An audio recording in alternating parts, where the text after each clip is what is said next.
quick background: when I was younger, I was a very sick child, constantly in and out of the hospital. At 2.5, I contracted pertussis, encephalopathy, basically an infection to the brain. I was having seizure after seizure. My siblings were brought in to say goodbye to me. Before I was being transported to another hospital, they were told they'd never see me again. On my way to the ambulance, my heart stopped 3 times. The third, they thought they lost me, but managed to bring me back after a few minutes. My parents were told I had a 50-50 chance, but that if I lived, I'd be in a vegetative state. I was neither and managed to come out of there absolutely fine. The doctors said that they never saw someone come out of what I did, and to this day talk about it when I see them. Now here's when it got weird. Fast forward to when I'm 3. I'm fully recovered, and we as a family are going through family photos.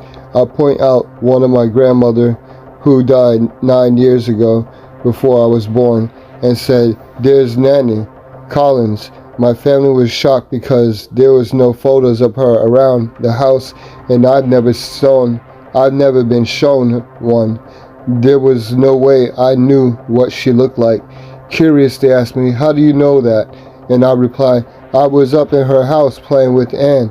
They asked my cousin Annie, who's my age. I tell them, "No, not Annie, Anne." At this point, they freaked out. My cousin Annie is named after her aunt Anne, who died when she was 1.5 years. There is no way I knew about this because she died 30 years before this incident. Then I said the thing that struck them the most. I tell them I was playing with Anne and her toys, but Nanny Collins told me I had to go home to Mommy and Daddy, that I wasn't ready to stay here yet. I truly believed I died. I went to wherever kind of afterlife there is, but my grandmother saved me. It explains how I came out of what I did when my chances were literally death or living dead.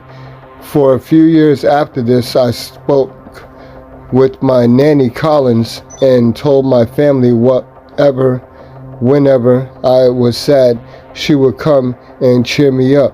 I would go to her grave and talk to her like we were having conversations. Then one day I told her that she said I didn't need her anymore. And after that, I never spoke of her again. I truly believe my nanny was there for me through my tough childhood years. I sadly don't remember these things because I suspect she stopped showing to me when I was old enough to remember. I wish I did remember, but all my family members do. Even my aunts and uncles talk about this and how I spoke about her all the time. Nanny Collins, thanks for saving my life.